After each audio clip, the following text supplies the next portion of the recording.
की जय, भारत माता की जय, हिंदू धर्म की जय.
कधीच आपण एक हिंदू म्हणून एकत्र येऊ शकत नाही.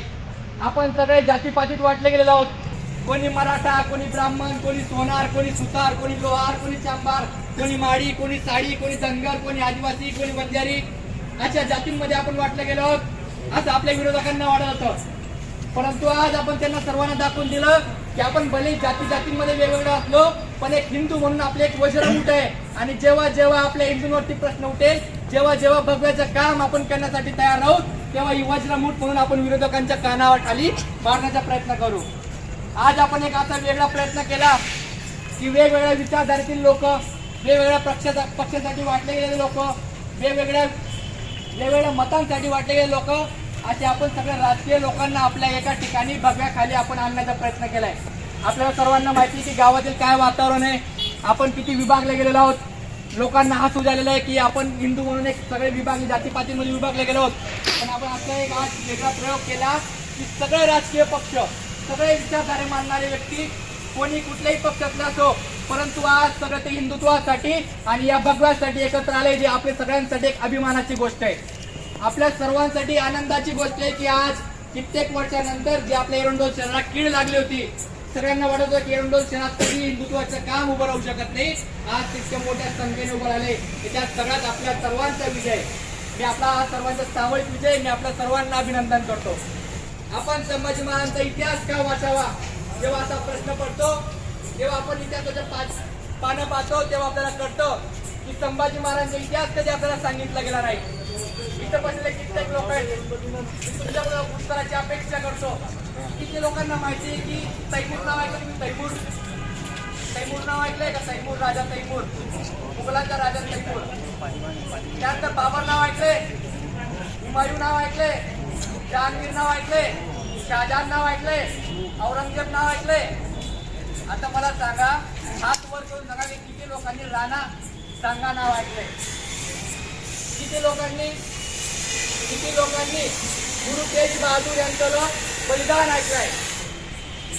किती लोकांनी गुरु गोविंद सिंग यांचे 2 जे शहीद मुलं झालेत त्यांच्याबद्दल इतिहास माहिती आहे?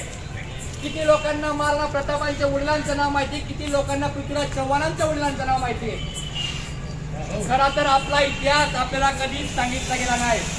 कारण की इथल्या व्यवस्थेला, इथल्या लोकांना, इथल्या सर्वांना माहिती होतं की ज्या दिवशी आपल्याला आपला इतिहास कळेल, ज्या दिवशी या देशातल्या बहुसंख्य हिंदू समाजाला आपला इतिहास कळेल, तेव्हा प्रत्येकाच्या घरामधून छत्रपती शिवाजी महाराज जन्माला येईल, प्रत्येकाच्या घरामधून संभाजी महाराज जन्माला येईल, प्रत्येकाच्या घरामधून महाराणा प्रताप, पृथ्वीराज चव्हाण, महाराणा प्रताप, पृथ्वीराज चव्हाण, गुरु तेज बहादूर, गुरु गोविंद सिंग असे कित्येक महापुरुष प्रत्येकाच्या घरातून जन्माला येतील. आणि आपल्याला नपुंसक पिढी घडवावी, एक षंड पिढी घडवावी म्हणून आपला इतिहास आपल्यापासून लपवला गेला. परंतु आज आपण सर्वांना एवढ्या मोठ्या संख्येने जेव्हा आपण एकत्र आलो, आपण हा विजय दाखवून दिलो म्हणून दरवेळेस आम्ही एकत्र येऊ. आणि आपल्याला देव, देश आणि धर्माचं काम आपल्या एरंडोल शहरात उभं करायचं आहे. जर आपण आपल्या एरंडोल शहरात देव, देश आणि धर्माचं काम उभं केलं नाही तर आपला सुद्धा बांगलादेश झाल्याशिवाय राहणार नाही. हे जर का पुन्हा पुन्हा आपल्यासोबत घडवायचं नसेल तर आपल्याला सर्वांना हिंदू म्हणून एक व्हावं लागेल. आणि जातीपातीच्या गोष्टी सोडून आपल्याला संभाजी महाराज, शिवाजी महाराज यांच्या विचारांवरती काम करावं लागेल.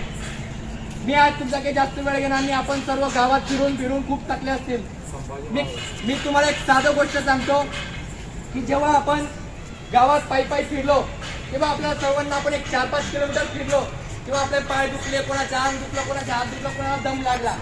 परंतु विचार करा की मागच्या 40 दिवस संभाजी महाराजांनी जेव्हा त्या औरंगजेबाने आपल्यावरती यातना, संभाजी महाराजांनी यातना दिल्या असतील तर त्या किती प्रकारच्या तीव्र असतील.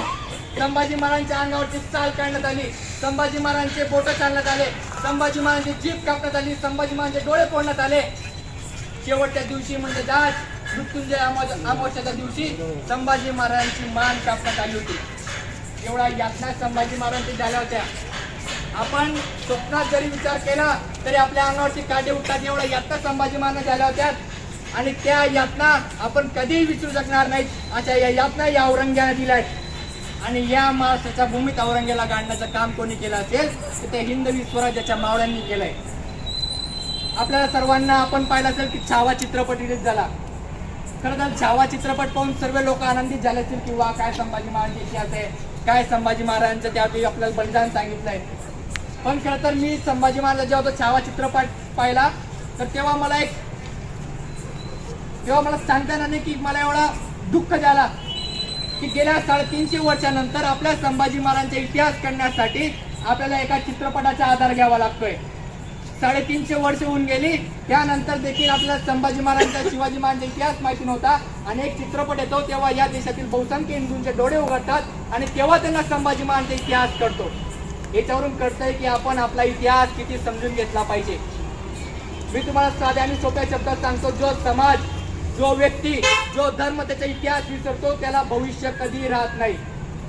त्याला भविष्य कधी राहत नाही. ज्या दिवशी आपण आपला इतिहास विसरून जाऊ, आपल्या महापुरुषांचे बलिदान विसरून जाऊ, आपल्या महापुरुषांचे पराक्रम विसरून जाऊ, तर येणारी आपली पिढी षंडचा अर्थ आहे नपुंसक, हिजडे. जर आपण आपल्या महापुरुषांचा इतिहास विसरून गेलो तर येणारी आपली पिढी षंड जन्माला येईल. आपल्याला खाण्यासाठी भाकर तर राहील पण जगण्यासाठी स्वाभिमान राहणार नाही. म्हणून आज ही वेळ गेलेली आहे. आजपासून आपल्याला आपल्या संभाजी महाराज, शिवाजी महाराज, आपल्या महापुरुषांचा इतिहास आपण समजून घेतला पाहिजे. मी शेवटी तुम्हाला काही जास्त वेळ घेत नाही, संभाजी महाराजांच्या जीवनावर आधारित एक छोटीशी कविता प्रस्तुत करतो आणि माझा विषय संपवतो की संभाजी महाराजांचं जीवन चरित्र कसं होतं, संभाजी महाराजांचं आयुष्य कसं होतं. त्याच्यावर मी तुम्हाला छोटीशी कविता सांगतो कि देश धर्म पर मिटने वाला शेर शिवा का छावा था. देश धर्म पर मिटने वाला शेर शिवा का छावा था. महापराक्रमी परम प्रतापी एक ही शंभू राजा था. तेजपुंज तेजस्वी आंखें निकल गई पर झुका नहीं. अरे दृष्टि गई पण स्वराज्य का दिव्य स्वप्न तो मिटा नहीं. दोनों पैर कटे शंभू के, दोनों पैर कटे शंभू के, ध्येय मार्ग से हटा नहीं. अरे दोनों हाथ कटे शंभू के, सत्कर्म कभी ये छूटा नहीं. जीवा कटी खून बहाया, जीवा कटी खून बहाया, धर्म का सौदा किया नहीं. अरे शेर शिवा का छावा था वो, गलत राह पर चला नहीं. वर्ष 300 बीत गए अब शंभू के बलिदान को, वर्ष 300 बीत गए अब शंभू के बलिदान को. कौन हारा कौन जीता पूछ लो संसार को.